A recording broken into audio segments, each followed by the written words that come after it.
정부가 보안수사권 폐지를 위한 형사소송법 개정의 정부안을 국회에 제출하지 않기로 했습니다. 보안수사권이라는 핵심 국정 아젠다에 대해 정부안을 국회에 제출하지 않겠다는 것은 정부 스스로 국정에 대한 책임을 포기한 것입니다. 보안수사권은 민생범죄 피해자의 억울함을 풀어주기 위해 반드시 필요한 수사장치입니다. 이재명 대통령도 보안수사권의 부분적 존치 필요성을 역설한 바 있습니다. 오로지 다가오는 더불어민주당 전당대회에서 명천대전 승리를 위해 보안수사권을 포기하기로 한 것입니다. 이재명 정권은 국정 운영보다 명천대전 당권 투쟁이 더 중요하다는 뜻입니다. 보안수사권 전면 폐지는 정치적 구호에 불과하며 폐지에 따른 세밀한 보안 입법과 시행령을 마련해야 합니다. 그렇지 않으면 졸속 입법이 되고 말 것입니다. 정부가 그 역할을 포기했으니 국회 법사위에서 새롭게 짜야 할 텐데 그 역할을 더불어민주당 법사위 강경파들에게 맡겨도 되겠습니까? 우리 당이 법사위원장직을 가져와야 할 이유가 한층 더 커진 것입니다. 야당 법사위원장이라는 제어장치가 없으면 민주당 법사위 강경파 의원들은 졸속 입법으로 민생범죄 수사 기능을 불가역적으로 망가뜨릴 것입니다. 민주당은 오늘 정오까지 상임위 명단을 제출하지 않으면 18개 상임위원장을 모두 가져가겠다고 급박하고 있습니다. 국민의힘은 독재 정권다운 협박에 눈 하나 깜짝하지 않을 것입니다. 민주당은 협박 정치를 중단하고 제대로 된 협상안을 가져와서 진정성 있는 협상에 임해줄 것을 제안합니다. 조정식 국회의장께 촉구드립니다. 국회의장이 집권 여당의 거수기가 되면 안 됩니다.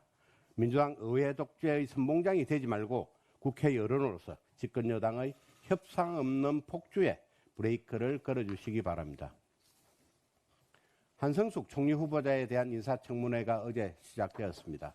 정인도, 참고인도 성실한 자료 제출도 없는 청문회에서 한성숙 후보자는 유교가 북침인지 남침인지 오락가락하는 총각을 보여줬습니다.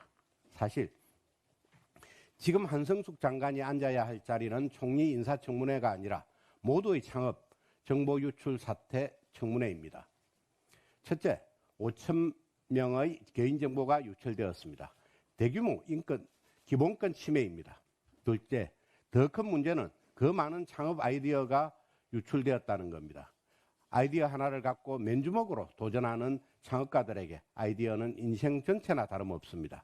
이번 사태는 창업가들의 꿈과 비전을 짓밟는 참사입니다. 중기부가 모두의 창업을 구축할 때 필수적으로 이행해야 할 정보보안 절차를 전면 누락했다는 사실이 밝혀졌습니다. 이처럼 기본 절차마저 생략한 채 사업을 무리하게 추진했기 때문에 이와 같은 일이 벌어진 것 아니겠습니까? 모두의 창업 사태는 더 나아가 정부를 신뢰하고 아이디어 하나로 창업에 도전한 5천 명 국민의 꿈을 짓밟은 대형 보안 참사입니다. 6.3 국민 참정권 훼손 사태 못지않게 심각한 국민 기본권 침해이며 수사기관의 전면적인 수사를 받아야 할 사안입니다. 청년 창업가들의 꿈을 짓밟은 보안 참사의 책임자가 대국민 사과쇼 한번 하고 총리로 승진한다는 것은 국민을 우롱하는 것입니다.